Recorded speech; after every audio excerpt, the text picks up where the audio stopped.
नमस्कार विद्यार्थी मित्रांनो, इयत्ता 10वी विज्ञान भाग 2 विषयातील तिसऱ्या टॉपिक विषयी आपण आज चर्चा करणार आहोत। तिसरा टॉपिक आहे life processes in living organisms part 2। या पूर्ण टॉपिकमध्ये साधारण 4 पॉइंट आपण पाहणार आहोत। पहिला आहे रिप्रोडक्शन, त्यामध्ये asexual and sexual type of reproduction. त्यानंतर दुसरा पॉइंट आहे रिप्रोडक्शन अँड मॉडर्न टेक्नॉलॉजी। त्यानंतरचं पॉइंट आहे रिप्रोडक्टिव्ह हेल्थ आणि लास्ट पॉप्युलेशन एक्सप्लोजन। सुरुवात करूयात आपण। पहिल्यांदा कॅन यू रिकॉल, आतापर्यंत मागील इयत्तेत आणि मागील टॉपिकमध्ये आपण जी माहिती घेतली आहे त्याचा सारांशाने विचार करूयात। पहिला क्वेश्चन आहे which are the important life processes in living organisms. विद्यार्थी मित्रांनो, तुम्हाला आठवत असेलच की आपण वेगवेगळ्या लाईफ प्रोसेसचा अभ्यास मागील पाठात केला आहे।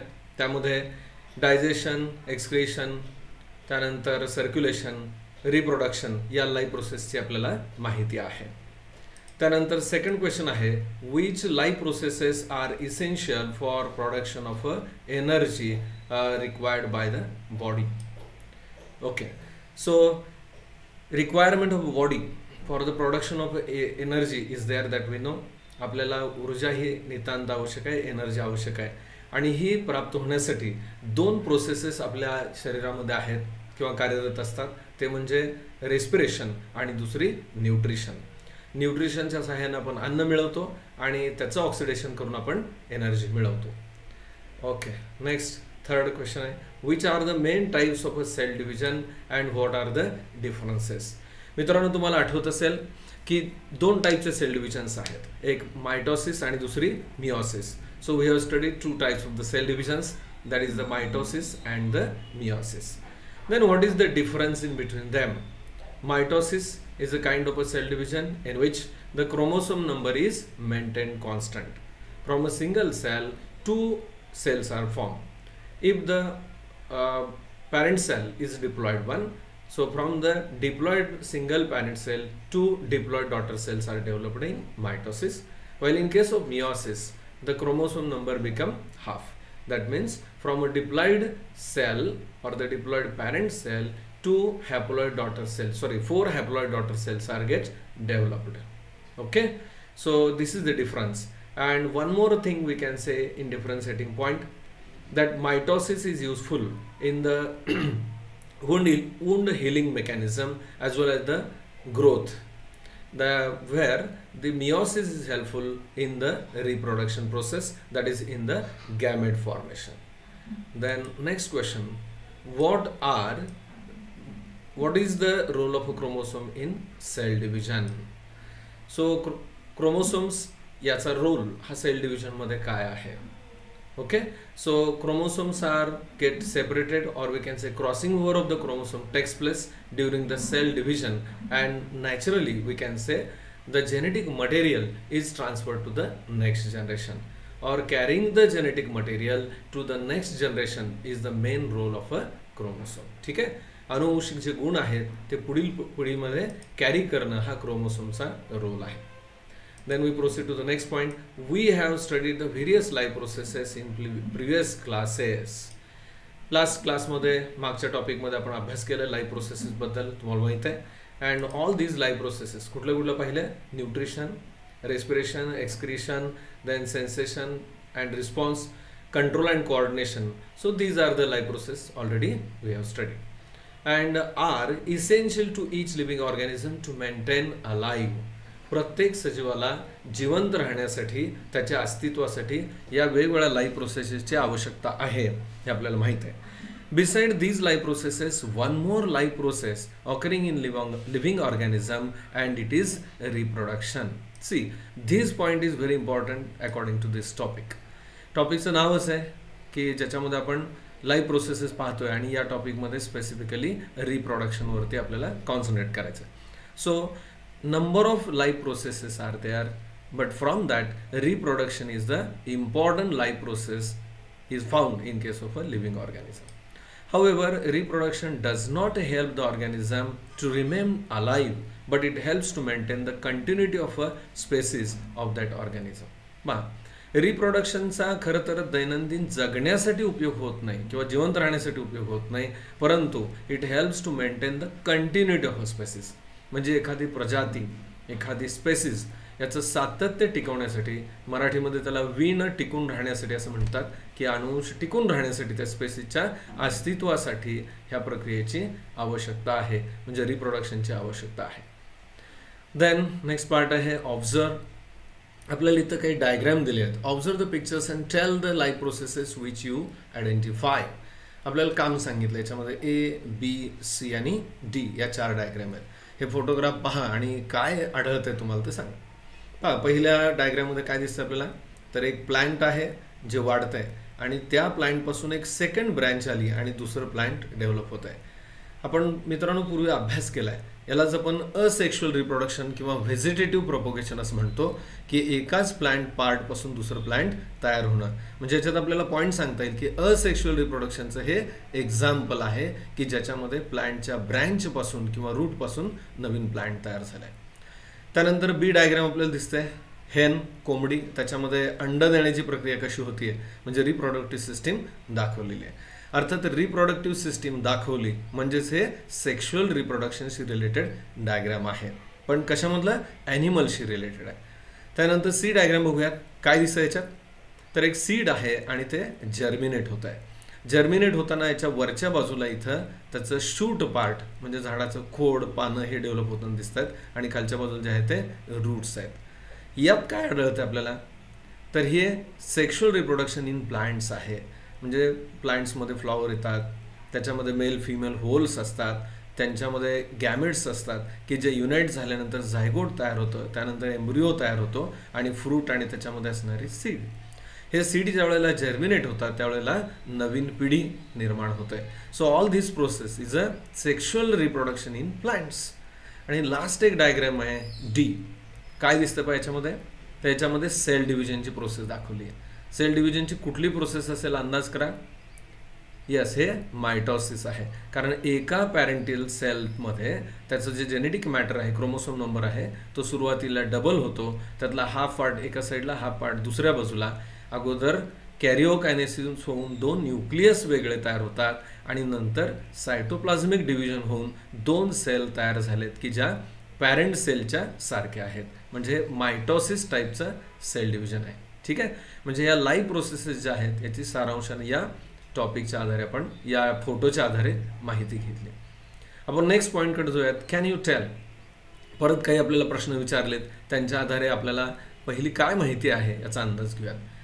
Question number, what do you mean the maintenance.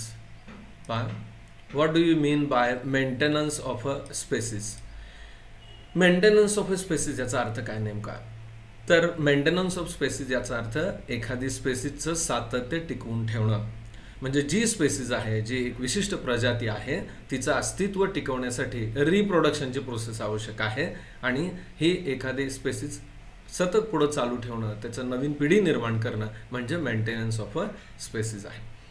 त्यानंतर नेक्स्ट क्वेश्चन आहे, whether the new organism is genetically exactly similar to earlier one that has produced it. प्रश्न काय, नवीन तयार झालेला ऑर्गॅनिझम हा त्याचे पॅरेंट जे आहेत त्याचे एक्झॅक्टली जेनेटिकली सिमिलर असतो का. प्रश्न थोडासा आपल्याला फसवणार आहे, गुगली क्वेश्चन आहे हा. कारण प्रत्यक्ष ऑर्गॅनिझम जो नवीन तयार होतो आपण असं म्हणतो की त्याच्यामध्ये फरक आढळतो, पॅरेंट्सपेक्षा तो वेगळा असतो. परंतु ते एक गोष्ट मित्रांनो लक्षात ठेवायची की नवीन ऑर्गॅनिझम तयार जो होतोय तो असेक्शुअल मेथडनं रिप्रोड्यूस होतोय का सेक्शुअल मेथडनं होतोय हे आपण विचारात घ्यायला पाहिजे. जर असेक्शुअल रिप्रोडक्शन असेल तर त्याच्यामध्ये एक्झॅक्टली सिमिलर ऑर्गॅनिझम होईल, बरोबर आहे. आणि जर सेक्शुअल रिप्रोडक्शन असेल तर त्यामध्ये गॅमेट्स तयार होतात, ते गॅमेट युनाईट होतात, त्यांच्यामध्ये क्रॉसिंग ओव्हर होतं आणि साहजिकच त्या नवीन तयार झालेल्या ऑर्गॅनिझममध्ये डिफरन्सेस असतील. Okay, so what we can say here, according to the type of a reproduction, either the asexual or the sexual reproduction, the structure or nature of the progeny is different one, either similar or dissimilar to the parents. Okay, then next part बघूयात, formation of new organism of the same species by earlier existing organism is called as a reproduction. by the reproduction ची definition दिलेली आहे, formation of a new organism of the same species by the earlier organism is called as a reproduction. म्हणजे parental जनरेशनपासून next generation तयार होणं, एका पिढीपासून पुढची पिढी तयार होणं, यालाच आपण रिप्रोडक्शन असं म्हणतो. Then reproduction is one of the various important characters of a living organism. Living ऑर्गॅनिझमची काही ठळक वैशिष्ट्ये आहेत. आपल्याला माहीत आहे सजीव हालचाल करतात, त्यानंतर त्यांच्यामध्ये न्यूट्रिशन असतं आणि त्याचबरोबर रेस्पिरेशन प्रोसेस असते, लाईफ प्रोसेस असतात आणि त्यापैकी एक महत्त्वाची प्रोसेस म्हणजेच रिप्रोडक्शन, म्हणजे पुढची पिढी निर्माण करण्याची क्षमता असणं, हे एक महत्त्वाचं कॅरेक्टर लिव्हिंग ऑर्गॅनिझममध्ये आहे. Then it is also one of the various reasons responsible for evolution of each species. पहा, इव्होल्युशन हा जो कन्सेप्ट आहे तो आपल्याला माहीत असेल. इव्होल्युशन याचा अर्थ अतिशय स्लोली होत जाणारी जी काही बदल असेल कॅरेक्टरमधले ती प्रोसेस. आपल्याला माहीत आहे की मानवाला पूर्वीच्या काळी शेपटी होती असं सांगतात, पण काळाच्या ओघात ती नष्ट झाली. ही जी प्रक्रिया घडत गेली शेपटी नष्ट होण्याची, ही अतिशय संथ गतीनं सावकाश होत गेली, यालाच आपण इव्होल्युशन असं म्हणतो. Okay, so this evolution process it is happen due to the we can say sexual method of reproduction, and during each generation there are slight changes, and due to the changes a time will come that new species are get generated. परत एकदा वाक्य बघा. It is also one of the various reasons responsible for evolution of each species. प्रत्येक species आहे तशी न राहता sexual reproduction जर विकसित होत असेल तर त्यानंतर तयार होणाऱ्या पिढ्या या त्या स्पेसीजमध्ये काही बदल घडवतात. In living organisms reproduction occurs mainly by 2 methods. या टॉपिकमध्ये आपण स्टडी करणार आहे रिप्रोडक्शनच्या किती मेथड्स आहेत. 2 methods of reproduction they are. Those 2 methods are which one? That is first method is the asexual reproduction and the second one is the sexual reproduction. पहा, रिप्रोडक्शनचे किती method आहेत? 2. कोणत्या? असेक्शुअल रिप्रोडक्शन आणि सेक्शुअल रिप्रोडक्शन. त्यातल्या पहिल्या प्रोसेसला, reproduction मेथडला आपण सुरुवात करतोय, त्याच्याविषयी माहिती बघूयात. Asexual reproduction. पहा, सेक्शुअल रिप्रोडक्शन आणि असेक्शुअल रिप्रोडक्शन याच्या नावावरूनच आपल्याला अंदाज येतोय. सेक्शुअल रिप्रोडक्शनच्या एक्झॅक्टली उलट असणारी म्हणजेच असेक्शुअल रिप्रोडक्शन. आता ही प्रोसेस कशी घडते, कोणत्या ऑर्गॅनिझममध्ये घडते, त्याची मेथड काय, ही माहिती आपण या पार्टमध्ये पाहणार आहोत. Okay, so the reproduction when it takes place in absence of a gamete formation, okay, that is called as a asexual reproduction. ज्यावेळेला रिप्रोडक्शनची प्रोसेस होत असेल पण जर त्यात गॅमेट्स तयार न होता डायरेक्टली नवीन जीवाची निर्मिती म्हणजेच दुसऱ्या मेथडनी, ज्याच्यामध्ये आपण व्हेजिटेटिव्ह प्रोपोगेशन म्हणतो किंवा स्पोर फॉर्मेशन म्हणतो, त्या पद्धतीनं ही प्रक्रिया घडत असते. एक्झॅक्ट काय होतं, याचे प्रकार कोणते आहेत, आपण या भागामध्ये पाहणार आहोत. So the process of formation of new organism by an organism of a same species without the involvement of a gamete is called as a asexual reproduction. So formation of a new organism is taking place. How? From the organism of the same species but without the involvement of a gamete. एका प्रजातीपासून तशाच प्रकारची दुसरी प्रजाती निर्माण होणं, परंतु गॅमेटचा अंतर्भाव त्याच्यामध्ये नसतो. Without the involvement of a gametes. Okay, so this is called as a asexual reproduction. As this reproduction does not involve union of 2 different gametes, the new organism has exact genetic similarity with the reproducing organism. हा point खूप महत्त्वाचा आहे. पहा, काय नेमकी माहिती सांगितली की या रिप्रोडक्शन मेथडमध्ये गॅमेटचं इन्व्हॉल्वमेंट नसते, म्हणजे गॅमेट्स जे आहेत ते इन्व्हॉल्व होत नाहीत.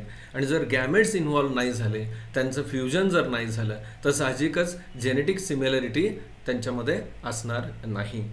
लक्षात येते? जेनेटिक सिमिलॅरिटी म्हणजे काय, तर ज्या 2 वेगळ्या इंडिव्हिज्युअलपासून ऑर्गॅनिझम जर निर्माण झाले सेक्शुअल रिप्रोडक्शनसारखे, तर त्यांच्यामध्ये व्हेरिएशन येतं. सो याच्यामध्ये जर गॅमेट्सच नसतील तर त्यांच्यामध्ये एक्झॅक्ट जेनेटिक सिमिलॅरिटी ही असते किंवा आपल्याला आढळते. Okay, then this is a uniparental reproduction.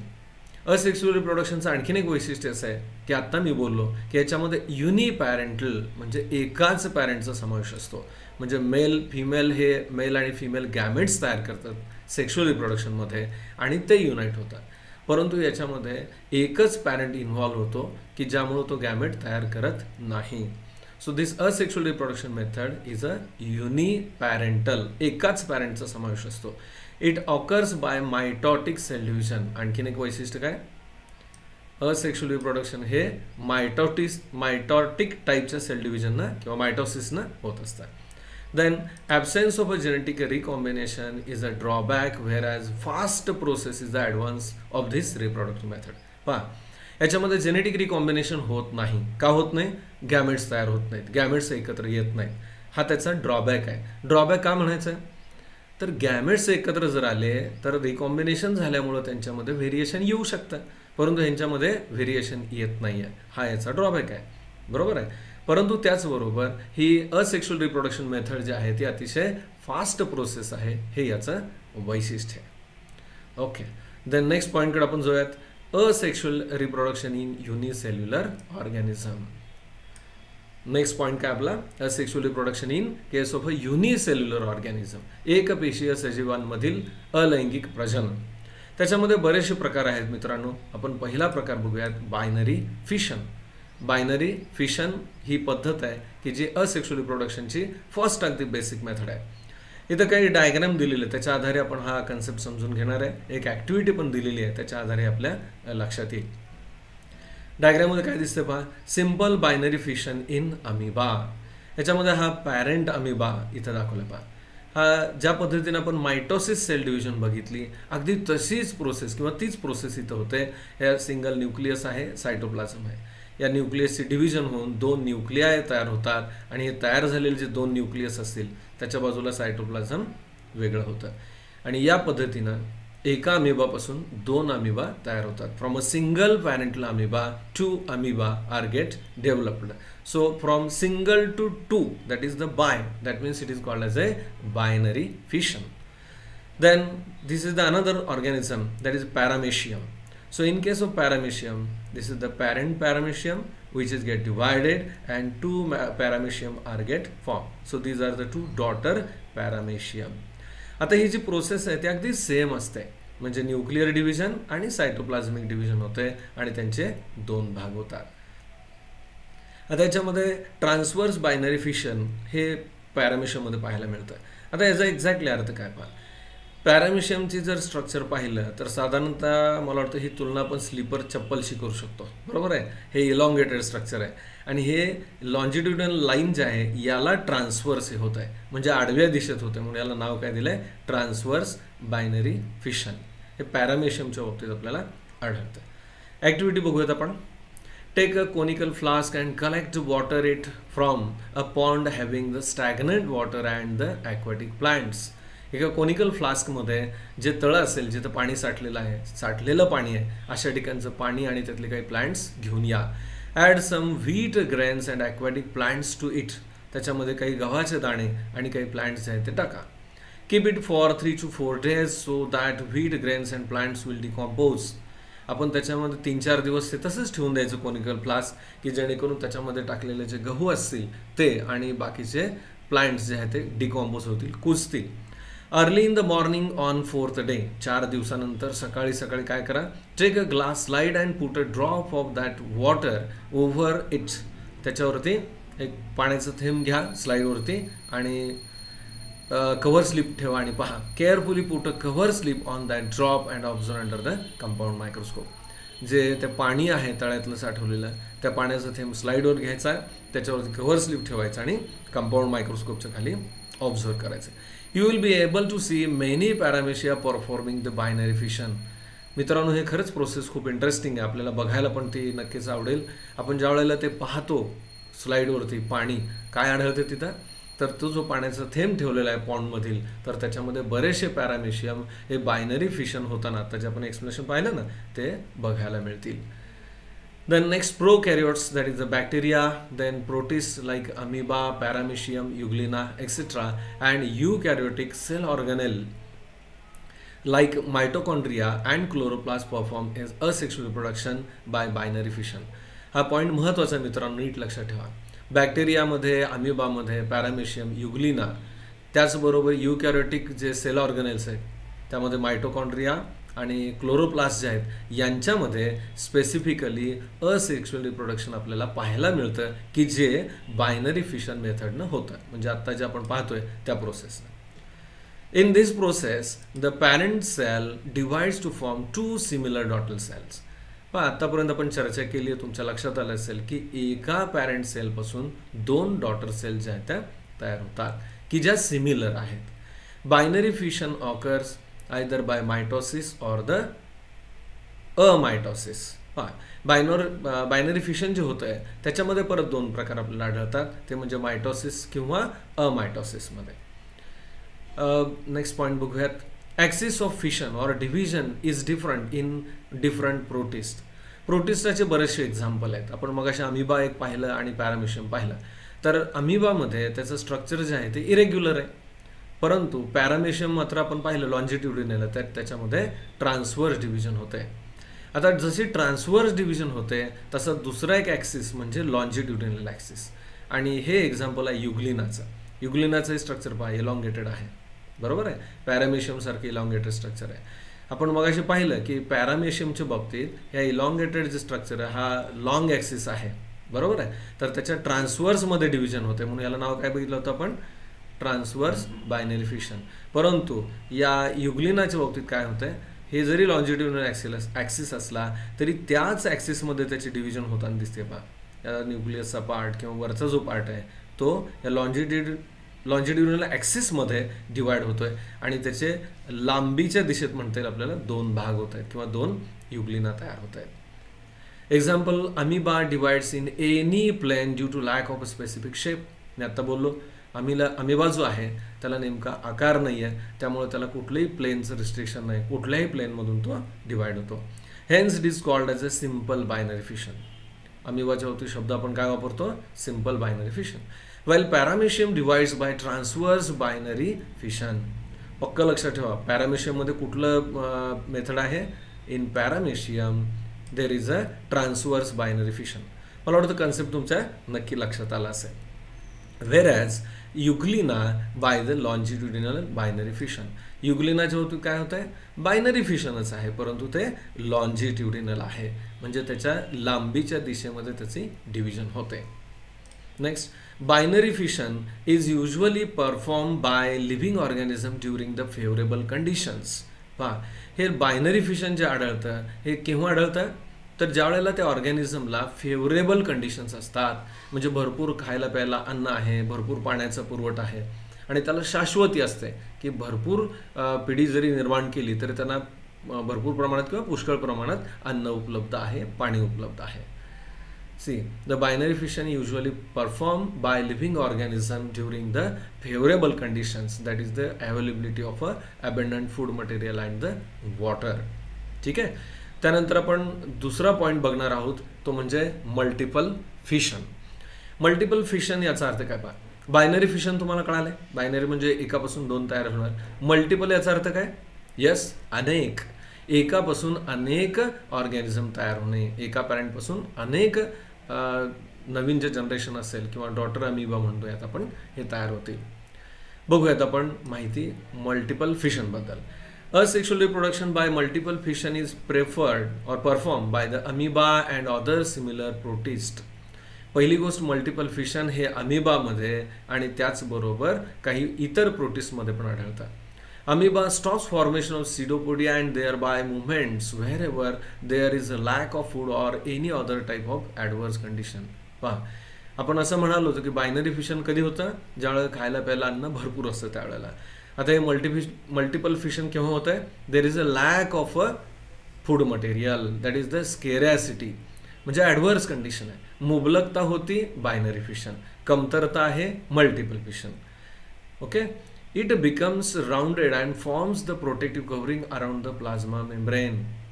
अमिबाच्या बाबतीत मल्टिपल फिशन होताना नेमकं काय घडतं पहा, अमिबा त्याचा स्वतःचा आकार कसा बनवतो, rounded, and it forms a protective covering, त्याच्या स्वतःच्या शरीराभोवती एक कव्हरिंग, जाड असं आवरण बनवतो. It is called as a cyst.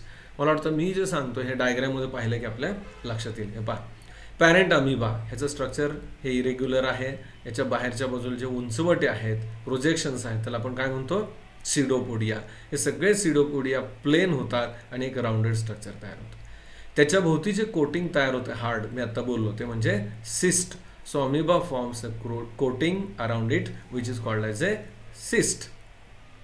So this is many nuclei formed by repeated nuclear division in the cyst. या तयार झालेल्या सिस्टमध्ये न्यूक्लियसच्या अनेक डिव्हिजन तयार होतात आणि त्याच्यामध्ये भरपूर न्यूक्लिया तयार होतात. मल्टी न्यूक्लियर कंडिशन येते. Then it is followed by the cytoplasmic division and thus amoebulae are get formed. हे तयार झालेले जे न्यूक्लियस आहेत या प्रत्येक न्यूक्लिया भोवती सायटोप्लाझम आणि बाहेरच्या बाजूला मेम्ब्रेन तयार होतं आणि अनेक छोटे छोटे अमिबा आतमध्ये तयार होतात. त्याचं प्लुरल जे आहे अमिबाचं ते अमिब्युली, त्याला मराठीमध्ये आम्ही बाळे असं म्हणतात. ठीक आहे. अनेक छोटी छोटी अमिबाची बाळं तयार होतात. कुठं? या सिस्टमध्ये. प्रोसेस लक्षात येते मल्टिपल फिशनची. म्हणजे एका अमिबापासून ॲट ए टाइम असंख्य संख्येनं हे छोटे छोटे अमिबा, त्याला खाणी अमिबा असं सुद्धा म्हणतात, की जे तयार होतात. They remain encysted till there are adverse condition. पहा, जरी हे छोटे छोटे अमिबा तयार झाले आतमध्ये तरी या सिस्टमध्ये तसेच प्रोटेक्टिव्ह कंडिशनमध्ये असतात. कुठपर्यंत? जोपर्यंत ॲडव्हर्स कंडिशन आहे तोपर्यंत. देन ज्या वेळेला सुटेबल कंडिशन येतात, भरपूर पाणी अन्न उपलब्ध होईल, पाऊस पडेल, पावसाळा येईल, त्यावेळेला काय होणार? The cyst breaks open and arrival of a favourable condition and many amoebulae are released. लक्षात येतं? ज्या वेळेला कंडिशन फेवरेबल होतील त्यावेळेला हे सिस्ट जे आहे ते काय होईल? ब्रेक होईल आणि त्याच्यामधून हे अमिबा छोटे छोटे जे तयार झालेले ते बाहेर रिलीज होतील. मला वाटतं मल्टिपल फिशन कन्सेप्ट आपल्या सगळ्यांना नक्की लक्षात आला असेल. देन नेक्स्ट तिसरा प्रकार आपण पाहतोय तो म्हणजे बडिंग मेथड, म्हणजे फॉर्मेशन ऑफ अ बड. मला वाटतं मित्रांनो आपण याचा अभ्यास थोडा पूर्वी पण केलेला आहे, आपल्याला एक्झॅक्टली आयडिया असेल. हा जो एक्झाम्पल आहे हायड्रामधला आहे. हायड्रा हा ऑर्गॅनिझम याप्रमाणे आपल्याला दिसतो आणि हायड्रा मी चुकून म्हणालो, ईस्टमध्ये आपण पाहतो आणि ईस्ट सेल जी आहे ती ओव्हल शेपची सेल असते आणि या ईस्ट सेलच्या बाहेरच्या बाजूला बड किंवा बल्ज तयार होतं आणि हे तयार झालेलं बड याच्यापासून नवीनच ईस्ट सेल तयार होत जातात. ही झाली प्रोसेस बडिंग. आपल्याला ॲक्टिव्हिटी दिली आहे, एक्झॅक्टली बडिंग प्रोसेस कशी होते बघूयात. Bring the active dry east powder from the market. Bakery जे असते त्या बेकरीमध्ये आपल्याला ईस्ट पावडर विकत मिळते, ती ईस्ट पावडर आणायची.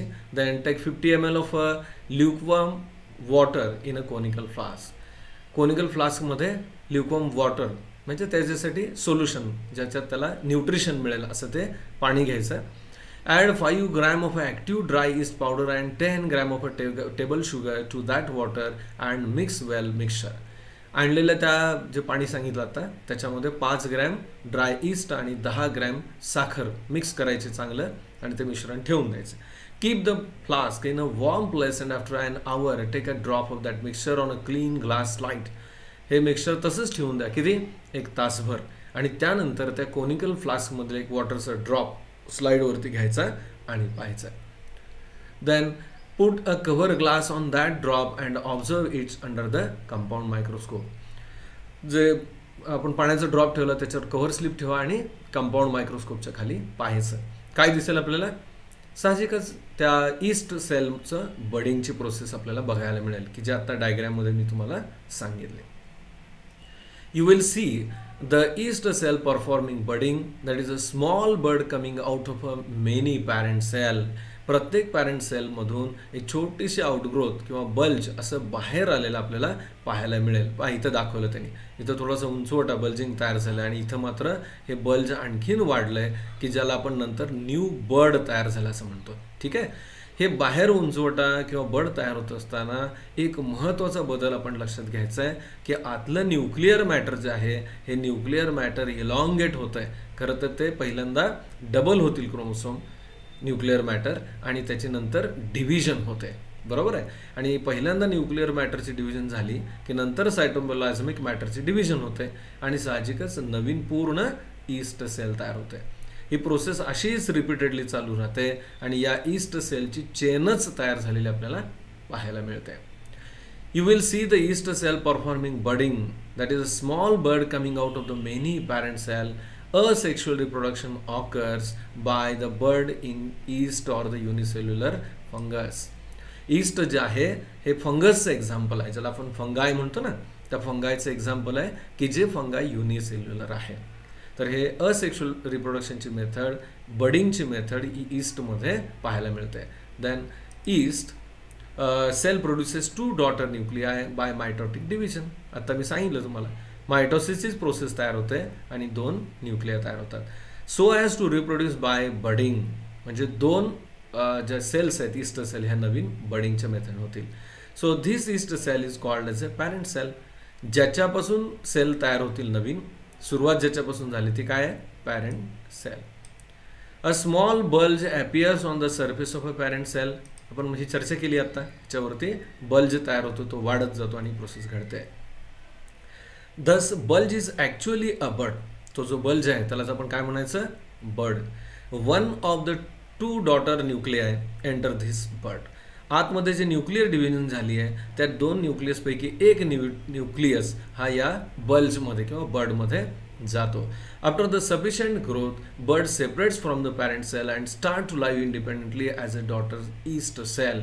पहा, तयार झालेली जी ही सेल आहे सुरुवातीला अटॅच असते, पण नंतर ती सेल ही मूळ पॅरेंट सेलपासून डिटॅच होते आणि स्वतंत्रपणे जगायला लागते. ठीक आहे. त्यानंतर